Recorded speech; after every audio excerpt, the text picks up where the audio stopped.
السلام علیکم۔ اس وقت جب میں آپ سے مخاطب ہوں، اپیکس کمیٹی کا اجلاس جاری ہے جس وزیر اعظم کی سربراہی میں چیف آف آرمی سٹاف اور دیگر یعنی چاروں صوبوں کے سی ایمز اور دیگر اعلیٰ حکام اس میٹنگ میں شریک ہیں۔ اور ابھی تھوڑی دیر پہلے وزیر اعظم صاحب کا خطاب ہوا۔ اکانومی کے حوالے سے پاکستان نے جو مراحل طے کیے ہیں اور جو ٹارگٹس اچیو کیے ہیں اس پر بڑی کھل کے انہوں نے گفتگو کی، لیکن اس جو اجلاس ہے یہ والا، اس میں سیکیورٹی سے متعلق جائزہ بہت اہم ہے، بلکہ یوں کہیں کہ اس کی غرض و غایت ہی جو ہے وہ امن و امان کے حوالے سے ہے۔ پاکستان کو آپ جس طرح جانتے ہیں کہ اس وقت دہشت گردی کا بڑا سنگین قسم کے چیلنجز سے سامنا ہے۔ کے پی کی صورتحال آپ کے سامنے ہے، بلوچستان کی صورتحال آپ کے سامنے ہے۔ اوورآل جو اکانومی اور ٹیررزم، یہ دو میجر ٹارگٹ ہیں پاکستان کے، جن کو اس اپیکس کمیٹی میں جن پر غور ہوگا۔ نیشنل ایکشن پلان کے تحت یہ اپیکس کمیٹی بنی ہوئی ہے، لیکن اسی کمیٹی سے جڑی ہوئی کچھ اور باتیں بھی سامنے آ رہی ہیں کہ جس طرح اس کمیٹی میں کچھ سیاسی باتیں بھی ہوں گی، اور یہ باتیں پاکستان تحریک انصاف کی طرف سے سامنے لائی جا رہی ہیں۔ کے پی کے وزیر اعلیٰ علی امین گنڈا پور صاحب اس کا پارٹ ہیں اس اپیکس کمیٹی کا، انہوں نے اس میں شرکت کرنی تھی۔ اس سے پہلے ان کی کوئی ملاقات ہوئی ہے اڈیالہ میں جو بانی تحریک انصاف ہیں ان کے ساتھ، اور انہوں نے ان کو آتھورائزڈ کر دیا ہے کہ آپ بات کرنا چاہیں تو کر سکتے ہیں، لیکن بات انہی سے ہوگی جن کے پاس اختیار ہے۔ تو اگین ان کے وہ ڈھاک کے وہی دو پات والی بات ہے کہ بات وہیں پر کھڑی ہے۔ اس کے علاوہ دیگر معاملات بھی ہیں جن پر ہم گفتگو کریں گے۔ ایک معاملہ جو ہے وہ بڑا اچھا سٹیپ ہے وزیر اعلیٰ پنجاب کا کہ انہوں نے ڈائلسس جو گردوں کے امراض ہیں ان سے ان کے جو مریض ہیں ان کے لیے انہوں نے 8 ارب روپے کا پیکج کا اعلان کیا ہے۔ یہ بڑا زبردست اقدام ہے۔ جو گردے کے مریض ہیں ان کی حالت اللہ تعالی رحم کرے، اور علاج، یہ دونوں بڑی حکومت کی سپورٹ کے بغیر شاید پاکستان جیسے ملک کے جو عوام ہیں وہ اس طرح کی بیماریوں کے اوپر قابو نہیں پا سکتے، اور شاید یہ پہلی دفعہ، بلکہ یقیناً پہلی دفعہ ہوا ہے کہ وزیر اعلیٰ کسی صوبے کے چیف ایگزیکٹو نے اس کے اوپر کوئی انیشیٹو اس طرح کا لیا ہے۔ ان موضوعات کے اوپر ہم گفتگو کریں گے۔ ہمارے ساتھ لاہور اسٹوڈیو میں موجود ہیں جناب سلمان غنی صاحب، ان کے ساتھ تشریف رکھتے ہیں رضوان رضی صاحب، آپ کا شکریہ سر، آپ بڑے عرصے بعد تشریف لائے ہیں، اور جناب خالد قیوم صاحب۔ سر، یہ آج جو اپیکس کمیٹی کا اجلاس ہے اس میں جو ظاہر ہے کہ یہ نیشنل ایکشن پلان کے تحت بنی تھی، پاکستان کو جو دہشت گردی کا سامنا ہے، پھر ہم نے چھٹکارا بھی حاصل کیا، اور پھر جو پچھلی سے پچھلی گورنمنٹ تھی اس میں جس طرح کر کے نیشنل ایکشن پلان کو نظر انداز کیا گیا، تو آپ کو لگتا ہے کہ پاکستان جو ہے وہ یعنی جو اکانومی اور اکانومی جڑی ہوئی ہے سیکیورٹی سے، تو جس طرح کی سیکیورٹی کی صورتحال ہے پاکستان میں، اور دوسری طرف پاکستان اکنامکلی گرو کر رہا ہے، جس طرح وزیر اعظم صاحب کی آپ نے تقریر سنی ہو، تو دو چیلنج ہیں۔ ایک پہ تو ہم قابو پا چکے ہیں، آلموسٹ ڈیفالٹ نہیں کیا پاکستان بڑے لوگوں کی خواہش کے باوجود، اور دوسرا بہرحال امن و امان کا معاملہ ہے، اس میں بھی کوئی گریٹر گیم لگ رہی ہے۔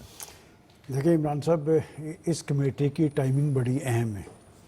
ایک طرف آپ معاشی حوالے سے ٹیک آف کرنے کی پوزیشن میں ہیں، اور دوسری طرف جوں پاکستان کے اندر غیر ملکی اور ملکی سرمایہ کاری کا عمل تیز ہو رہا ہے، دہشت گردی کی وارداتوں میں اضافہ ہو رہا ہے۔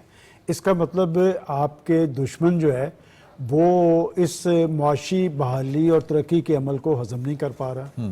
دشمن کون ہے، دشمن کے مقاصد کیا ہے، وہ اب کوئی ڈھکا چھپا نہیں ہے۔ دیکھیں، اس میں ہمیشہ یہ تفریق کرتا ہوں کہ جب آپ کے سیکورٹی ادارے ٹارگٹ ہوتے ہیں تو اس میں 100% آپ کا دشمن انوالو ہوتا ہے، چونکہ انہیں یہ پتہ ہے کہ جب تک پاکستان کے سیکورٹی اداروں کو آپ کمزور نہیں کریں گے پاکستان کمزور نہیں ہو سکتا۔ اور اس صورتحال کے اندر یہ اجلاس ہونے جا رہا ہے، اور آپ نے اپنے ابتدائیہ میں دوسری بات جو کی ہے کہ کچھ سیاسی معاملات پہ بھی، دیکھیں میرا خیال سیاسی معاملات پہ گفتگو ہوگی۔ دراصل پاکستان کے اندر آج ایک ہم آہنگی کی ضرورت ہے، اس لیے کہ پاکستان جب معاشی حوالے سے ٹیک آف کرے گا تو ایک خاص ماحول چاہیے ہوتا ہے سرمایہ کاری کے عمل کے حوالے سے. ایک سازگار ماحول میں بیرونی اور اندرونی سرمایہ کار ہیں وہ پاکستان آتے ہیں، اور اس وقت تو ملک آپ میں انٹرسٹڈ ہیں. آپ دیکھیں کہ سعودی عرب، ابوظہبی، چین اور اپنا ملائیشیا کے پرائم منسٹر پاکستان کے اندر آئے. تو آج جو امن و امان ہے ہماری ایک ناگزیر ضرورت ہے. اور دنیا کی سیاسی تاریخ اٹھا کے دیکھیں، جمہوری ملکوں کے اندر کبھی معیشت پر سیاست نہیں ہوتی کہ معاشی حوالے سے مضبوط ملک جو ہوتے ہیں وہاں پر جمہوریت بھی مضبوط ہوتی ہے، اور سیاستدان کبھی انتشار اور خلفشار کا باعث نہیں بنتے، وہ اتحاد اور یکجہتی کا باعث بنتے ہیں. لیکن پاکستان کے اندر ایک عجیب تجربہ دیکھنے میں آ رہا ہے. ایک دہائی پہلے تک ایسی صورتحال نہیں تھی. پاکستان کے اندر پولیٹیکل فورسز آپس میں لڑتی جھگڑتی نظر آتی تھی، لیکن پاکستان کے معاملے میں، پاکستان کی بقا اور سلامتی کے معاملے میں، پاکستان کے مفادات کے حوالے سے کبھی دو آرا نہیں ہوتی. کہ باجے کے ماضی کے اندر ہم اپنے دشمن کے بارے میں سمجھتے تھے کہ وہ پاکستان کو غیر مستحکم کر رہا ہے. اب پاکستان کے اندر کچھ فورسز ایسی ہیں جو نہ صرف سیاسی محاذ پہ بلکہ معاشی محاذ پر بھی اثر انداز ہونے کی کوشش کرتی ہیں. کس طرح کوشش کرتی ہیں کہ اس سے پہلے کبھی ایسی مثال نہیں تھی کہ پاکستان کے باہر جا کے آپ ریاست یا ریاستی اداروں کو ٹارگٹ کرتے نظر آئیں. میں سمجھتا ہوں کہ یہ سارے معاملات پہ آج ایپیکس کمیٹی کا اجلاس اس لیے اہم ہے. میں سمجھتا ہوں ابھی اس کا اعلامیہ آئے گا کہ ایک ہم آہنگی قائم کرنے کی کوشش ہوگی. اس لیے کہ جب میں بلوچستان کے واقعات دیکھتا ہوں تو وہاں پر اس رجحان میں کمی کیوں نہیں آ رہی؟ اس لیے کہ بلوچستان پاکستان کا رقبے کے اعتبار سے سب سے بڑا صوبہ ہے. پاکستان، اگر میں بلوچستان کے بارے میں یہ کہوں کہ عمران صاحب، بلوچستان پاکستان کا معاشی مستقبل ہے. سی پیک کی اہمیت کے حوالے سے، گوادر کے فعال رول کے حوالے سے، اس لیے دشمن وہاں پر زیادہ ایکٹیو ہے. اور انہیں یہ پتا ہے کہ جی بات یہ کہ اگر پاکستان دفاعی اعتبار سے تو خود انحصاری کی منزل پہ پہنچ گیا ہے، کسی کو اب یہ ضرورت نہیں ہے کہ وہ کوئی پاکستان پہ شب خون مار سکے. لیکن اگر یہ معاشی محاذ پر بھی خود انحصاری کی منزل پہ پہنچ گئے تو پھر اس خطے میں چھوٹا ملک ہونے کے باوجود اس کا ایک بڑا رول ہوگا. اور وہ کون ہے؟ دیکھیں، آپ جب بی ایل اے کی تاریخ اٹھا کے دیکھیں، اب وہاں پر ایک نئی صورتحال سامنے آئی ہے. پہلے بی ایل اے ایکٹیو ہوتی تھی، اب وہاں پر الائنس بن گیا بی ایل اے کا اور ٹی ٹی پی کا، کالعدم تنظیموں کا، اور وہ سب مل کے وار کر رہے ہیں کہ وہاں سے وہ چاہتے ہیں کہ چینی وہاں سے واپس چلے جائیں. اور وہ جو معاشی بحالی اور ترقی کا عمل ہے وہاں پر ہمارے بڑے پروجیکٹس ہیں کہ ان پہ اثر انداز ہوا جائے. لہٰذا اس حوالے سے ایپیکس کمیٹی کی میٹنگ کی ٹائمنگ بھی اہم ہے اور اس کا اعلامیہ بھی اہم ہوگا. لیکن جب تک پاکستان کے اندر ایک ہم آہنگی کی فضا نہیں ہوگی، کم از کم ہم دشمن کے مقابلے میں اکٹھے ہوں. اور پاکستان کا مستقبل روشن ہے. پاکستان نے، میں آپ کو پورے وثوق سے یہ ایک بات کہتا ہوں، میرے بھائی رضوان رضی صاحب چونکہ یہ اکنامکس پہ خاصی نظر رکھتے ہیں کہ آپ کا ایک معاشی حوالے سے روشن مستقبل نظر آ رہا ہے، دشمن اس پر تڑف رہا ہے. تو بات یہ کہ اگر پاکستان کے اندر آپ سازگار ماحول قائم کر رہے ہیں تو زیادہ دور کی بات نہیں ہے، آپ معاشی حوالے سے بھی خود انحصاری کی منزل پہ پہنچیں گے اور یہی مقاصد پاکستان کی تکمیل ہوگی. رضی صاحب، ابھی میں جب سلمان صاحب کی بات سن رہا تھا، ہم سب سن رہے تھے، پروڈیوسر صاحب نے میرے کان میں ایک بات بتائی ہے. وہ کہہ رہے ہیں کہ جی کہ وہ چونکہ ابھی اعلامیہ سامنے نہیں آیا تو پرائم منسٹر نے جو سوال میں کرنا چاہ رہا تھا وہی بات پرائم منسٹر صاحب نے کر دی. دہشت گردی کی وجہ سے پاکستان کو 130 ارب روپے کا نقصان ہوا ہے، پاکستان کی اکانومی کو. دوسری بات انہوں نے کی کہ ایس سی او کو ناکام کرنے کے لیے ایک سیاسی جماعت متحرک ہوئی. پوائنٹ جو یہ ہے کہ پاکستان کو یہی دو مسئلے ہیں نا، اکانومی اور قومی سلامتی یا امن و امان کے حوالے سے. وہاں پر بی ایل اے ہو، ٹی ٹی پی ہو، وہاں پر لنک تو نکل آتا ہے ایک سیاسی جماعت کا. تو وہ سیاسی جماعت اس کو کس طرح آپ ڈیل کریں گے، ایک بڑا اہم سوال ہے. وہاں پر بیٹھ کے آپ ان کا ایک سی ایم ہے، اس کو کس طرح ٹیکل کریں گے، اس کو کس طرح سمجھائیں گے کہ آپ جو پولیٹیکل ایجنڈا لے کے چل رہے ہیں وہ بیسیکلی پاکستان کے خلاف ہے. ایک تو میں چاہ رہا تھا کہ اس پہ بھی آپ بات کیجئے، اور دوسری یہ کہ پاکستان وہی بات کہ اس چیلنج کو جب اندرونی طور پر آپ تقسیم ہو تو کس طرح اس پر قابو پایا جا سکتا ہے، یا آپ باہر والوں سے ملے ہوں تو؟ دیکھیے، باہر والوں سے ملے یا اندر والوں سے ملے، میں اس تھیوری کو ایک منٹ سائیڈ پہ رکھ کے، اصل میں وہ جو کنیکشن ہے نا پاکستان کے اندر ٹیررزم فائنانسنگ کا، اس کو آپ کو سمجھنا ہوگا. میں نے اس کے اوپر باقاعدہ سٹڈی کی، مختلف لوگوں سے بات کی، ذمہ داران سے. چمن کے بارڈر کے اوپر ایک بندہ کھیپیا جو ہے وہ جو اپنے کندھے کے اوپر مال لاد کے ادھر لے جاتا ہے اور لاد کے ادھر لاتا ہے، وہ دہاڑی کا 40 سے 45 ہزار روپیہ کماتا ہے ایک دن کا. ٹھیک ہے، پنجاب کے اندر اور سندھ کے اندر، کے پی کے اندر اور بلوچستان کے اندر منیمم ویج جو ہے وہ 37,000 پر منتھ ہے. آپ ذرا اس بات کو نوٹ کیجئے. میرا خیال ہے کہ ہم بھی چل کے یہی کام کریں. یہی کام کریں. صحیح بات ہے. اچھا، جب سے آپ نے سمگلنگ بند کی ہے اور ہمارے دفاعی ادارے نے اس کے اوپر سٹینڈ لیا ہے کہ ہم سمگلنگ نہیں ہونے دیں گے. کل ہم اکٹھے ہی تھے ایک جگہ پہ جہاں پہ ایک نامور امپورٹر جو ہے وہ بتا رہے تھے کہ وہ کنٹینر جس کے اوپر 20 لاکھ روپے ڈکلیئر کر کے ہم ڈیوٹی دیتے تھے، اس کو ہم نے 1,40 لاکھ روپے میں ریلیز کروایا ہے، کیونکہ نگرانی اور سارے کے سارے سرکار کے کھاتے میں گئے ہیں. وہ 20 لاکھ میں سے 20 لاکھ سرکار کے کھاتے میں نہیں جاتا تھا، سرکار کے کھاتے میں 7 سے 8 لاکھ جاتا تھا. ٹھیک ہے، اب وہی کنٹینر اسی مال کے ساتھ جو ہم نے کل ریلیز کروایا ہے وہ 1,40 لاکھ سے کروایا ہے. تو اس کا مطلب ہے کہ سرکار کے کھاتے کے اندر پورا پیسہ گیا. لیکن اس کا یہ مطلب نہیں ہے کہ جب وہ ڈیوٹی چوری ہو رہی تھی تو وہ ڈیوٹی جو تھی وہ آگے کنزیومر کو پاس آن ہو رہی تھی، کنزیومر کو چیز اسی ریٹ پہ مل رہی تھی. بلکہ وہ جو سمگلنگ میں ملوث ہیں وہ ہماری لاہور، کراچی، اسلام آباد اور بڑے بڑے شہروں کی مارکیٹوں کے اوپر چھائے ہوئے ہیں. ٹھیک ہے، اور وہ سارے پیسے جو تھے. اچھا، کہنے کا مطلب یہ ہے جب یہ طے کیا گیا تو ایک سیاسی پارٹی نے اور اس کے جو سابق قومی اسمبلی کے سپیکر تھے اسد کیسر صاحب نے بار بار یہ بات کہی کہ یہ 5 جگہوں کے اوپر جو دھرنا دے کے لوگ بیٹھے ہوئے ان کی بات سنی جائے اور ان کے جائز مطالبات مانے جائیں. یہ ابھی پچھلے دنوں ایک لسانی جماعت نے بھی بڑے آئینی مطالبات پیش کیے ہیں نا. ٹھیک ہے، اچھا، ان کو آئین کا الف دوبارہ پڑھانا پڑے گا.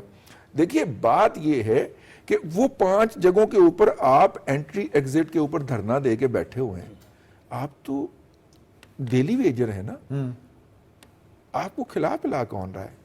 پہلا سوال تو یہ ہونا چاہیے. بڑا خوفناک ایک ٹھیک ہے نا بندوبست. اور یہ دھرنا کوئی ایک آدھ دن یا ایک آدھ مہینہ نہیں ہوا لے کے اور دیگر معاملات جو ہیں وہ اسی اللہ آپ کا بھلا کرے. جب یہ سارے مجھے پروڈیوسر صاحب کہہ رہے ہیں کہ ایک بریک لینی ہے، تو ایک بریک لیتے ہیں.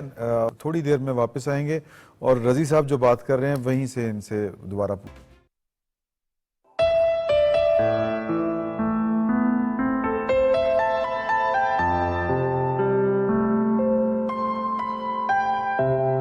دیار عشق میں اپنا مقام پیدا کر، نیا زمان. اور جو دھرنے تھے، اب دیکھیے یہ جو ڈیفرنس ہے بہت بڑا، یہ کھربوں روپے کا ڈیفرنس ہے جو ٹیکس چوری کی مد میں آتا ہے. یعنی تقریباً 259 ارب روپے تو صرف ایسٹیمیٹ کیے گئے ہیں سمگل شدہ پیٹرول جو ایران سے آتا ہے اور پاکستان میں مختلف جگہوں کے اوپر بکتا ہے، اس کے اوپر ٹیکس ایویژن ہوتی تھی جو کہ روکی گئی ہے اور ابھی بھی بہت سارے مداد کے اوپر جاری ہے. اور تقریباً یہ کوئی 1100 ارب روپیہ ہے. یہ جو ڈالر بندہ ہوا ہے ایک جگہ کے اوپر، اس کی بھی یہی وجہ ہے کہ ہم نے سمگلنگ روکی ہے. جی، کیونکہ جب وہ یہاں پہ مال بیچ لیتے تھے تو اس دفعہ یہ جو تحریک طالبان افغانستان والے ہیں انہوں نے ایک اور کام بھی شروع کیا نا کہ وہ یہاں سے پیسے یا چیزیں اشیاء لے کے نہیں جاتے تھے، اس کو ڈالر میں کنورٹ کر کے لے کے جاتے تھے. بھائی تو اوپن مارکیٹ کا بیڑا گرک کر دیا نا انہوں نے سارا. اچھا، اب یہ جو اتنے کھرب روپے کا معاملہ ہے یہ انٹرسٹ پیدا ہو گیا. ان کو کچھ ارب لگانے میں کیا حرج ہوگا؟ ٹھیک ہے نا. دیکھیے 2-3 سیکٹر ہیں ہمارے جن کے اندر بالکل اندھی مچی ہوئی ہے.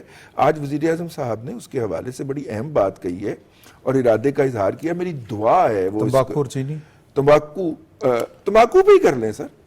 تمباکو کے اندر جو ٹیکس ایویژن ہو رہی ہے بڑی خوفناک ہے، وہ بہت خوفناک ہے اور وہ کھربوں روپے میں جاتی ہے صرف ایک تمباکو. بڑی مضبوط ہے، نام لیں جی، پارٹیاں بڑی مضبوط ہیں، فنانس کرتی ہیں. یعنی آپ دیکھیے کہ گزشتہ سینیٹر بن گئے تھے سر، گزشتہ حکومت ابھی بھی ایم این اے اور سینیٹر ہیں ابھی اب گزشتہ دور حکومت کے اندر اگر آپ کو یاد ہے اور وہ پارٹیاں جو بڑی اصول اور پتہ نہیں کون کون سے نارے مار کے آتی تھی. اسد عمر صاحب نے